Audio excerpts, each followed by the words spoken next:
आज दो प्रमुख मुद्दों पर हम जो है वो बात करने वाले हैं और वो दो प्रमुख मुद्दे जो हैं वो मैं आपको बता दूं पहले, और उसके बाद जो है सविस्तार आज बातचीत होगी।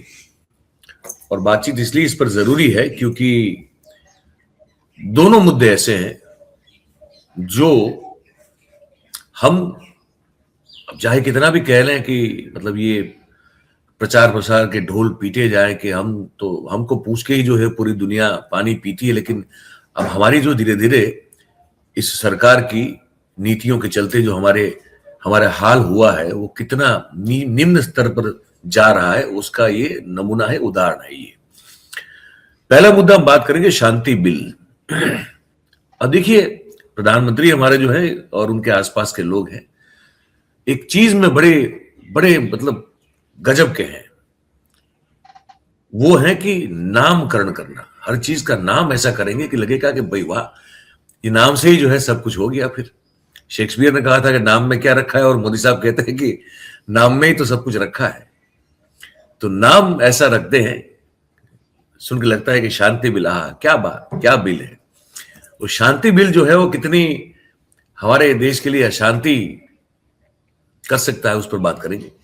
और साथ में ये जो उस्मान हाडी, जो कि एक विद्यार्थी आंदोलन के वहां के बड़े नेता थे बांग्लादेश के, और उनकी हत्या के बाद जिस तरह से पश्चिमी देशों ने जो प्रतिक्रियाएं दी है, जो प्रत्याघात दिए हैं, सिर्फ बोल के नहीं लिखित रूप से, वो बड़े आश्चर्यजनक है।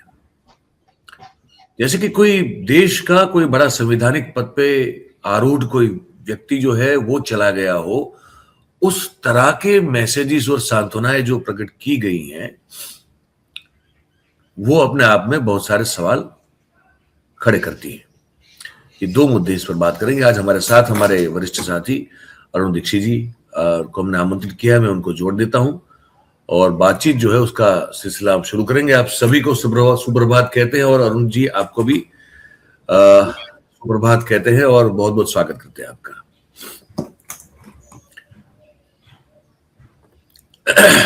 और अब मैं पहले तो दर्शकों को ये बता दूं सर कि ये शांति बिल जो बोलने के लिए शांति बिल है, उसका नाम क्या है पूरा, ये भी तो दो लोगों को पता चलना पड़ेगा ना।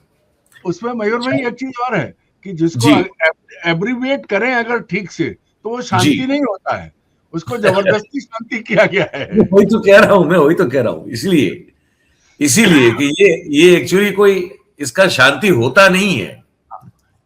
ठीक वैसे ही जैसे जी राम जी लेकिन फिर उसको बना दिया कि आप इसको बताओ जी राम जी के तौर पे। इसका जो लिखा गया फुल फॉर्म है दोस्तों, वो मैं आपको बता दूं। The sustainable harnessing and advancement of nuclear energy for transforming India. अब इसका शॉर्ट फॉर्म किया है शांति, ठीक है। एस, सस्टेनेबल का एस लिया है, हार्नेसिंग का एच लिया है, फिर एडवांसमेंट का ए लिया है, फिर न्यूक्लियर का एन लिया है, फिर एनर्जी जो है उसको दरकिनार किया है, और उसके बाद ट्रांसफॉर्मिंग का टी लिया है, और इंडिया का आई लिया है। तो बीच में जो एनर्जी है जो बड़ी मुख्य है, उसका जो ई वो खा गए और बना दिया इसको, या फिर अदरवाइज ये शनेटी होता शायद लेकिन फिर वो उनके नैरेटिव को सेट नहीं करता, तो वो शांति बिल है। अब शांति बिल में ये पहले तो ये दिखा दे आपको, इस सरकार ने बहुत सारा प्रोपेगेंडा किया है। ये इस तरह से जो है वो सोशल मीडिया पे काफी प्रचार प्रसार है इसका। क्या कहता है शांति बिल 2025, इसको जान लेते हैं पहले कि शांति बिल 2025 कहता क्या है ना।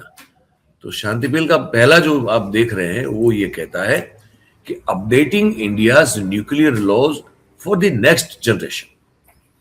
अच्छी वो बात लगती है ना, सुन के अच्छा लगता है। Enables carefully regulated participation by private companies and joint ventures. मतलब कि ये एनेबल करेगा बहुत ही ध्यानपूर्वक, केयरफुली नियमन करते हुए प्राइवेट कंपनीज के पार्टिसिपेशन को ये संभव करेगा, और जॉइंट वेंचर्स न्यूक्लियर क्षेत्र में उसको भी वो संभव करेगा, है ना। In India's civil nuclear energy programme under a robust licensing and regulatory regime. किसके अंडर होगा ये? तो बड़े मजबूत, ताकतवर लाइसेंस देने वाला और नियमन करने वाला जो हमारा एक रिजीम है, हमारी जो सत्ता है, उसके अंडर ये सब होगा। ठीक है, अब दूसरा क्या है? उसी में एक दूसरा पन्ना भी है, मैं आपको वो भी दिखा दूं। इसके अलावा ये भी है कि इसके बाद ये 2 पेजेस में शांति बिल को समेट के लोगों के लिए उन्होंने रख दिया है। बाकी बहुत सारी पीआर गतिविधियों के द्वारा वो खबरें छपी है, वो तो अलग बात है। लेकिन दूसरा क्या है? दूसरे में ये कहते हैं कि तो शांति बिल जो है, vote changes under the bill, मतलब इस बिल के तहत हमारी जो पुरानी पद्धति थी ये न्यूक्लियर क्षेत्र को लेकर, उसमें क्या बदलाव आया? तो उसमें कहते हैं कि represents a shift from a close state dominated operational model to structured ecosystem approach. कितना बढ़िया लगता है ये पढ़ने में, सुनने में, कि कुछ महान काम होने जा रहा है। ये कहता क्या है? ये बिल रिप्रेजेंट करता है किसको? तो बदलाव को, उस बदलाव को रिप्रेजेंट करता है जो कि इससे पहले सिर्फ स्टेट डोमिनेटेड था, मतलब कि देश की सरकार के ही डोमिनेंस में, मतलब उसी के प्रभाव के तहत, उसी के कंट्रोल के तहत वो एक मॉडल चल रहा था। अब इसको स्ट्रक्चर्ड इकोसिस्टम अप्रोच, अब कितना अच्छा लगता है। कुल मिला के कहने का मतलब ये है कि अब तक न्यूक्लियर जो हमारा क्षेत्र है, इसमें जो भी गतिविधियां हो रही थी, उसमें सिर्फ और सिर्फ हमारे देश की जो भी पार्टी की सरकार हो, लेकिन वो सरकार जो है उसी के हस्तक पूरा मामला था, कोई और इंटरफियर नहीं कर सकता। न्यूक्लियर का मामला है भाई। लेकिन अब कोई भी जो है, जो सरकार चाहे, उसको न्यूक्लियर जैसे बड़े संवेदनशील क्षेत्र में भी वो जॉइंट वेंचर भी कर सकते हैं और वो पार्टिसिपेट भी कर सकते हैं। और कहते हैं कि does not signify a withdrawal of the state. इसका मतलब ये ना निकाला जाए कि सरकार ने पूरे हाथ खड़े कर दिए, ऐसा नहीं है। हम हैं, लेकिन हम हमारे जो चहीते लोग होंगे उनको इसमें थोड़ा जो है पार्टनरशिप करवाएंगे। Strategic areas of nuclear programme remain formally under exclusive government authority. ये अरवली वाला मामला मुझे याद आ जाता है, जो भी भूपेंद्र यादव साहब ने और बाकी कुछ लोगों ने जो है अभी भी निवेदन दिए हैं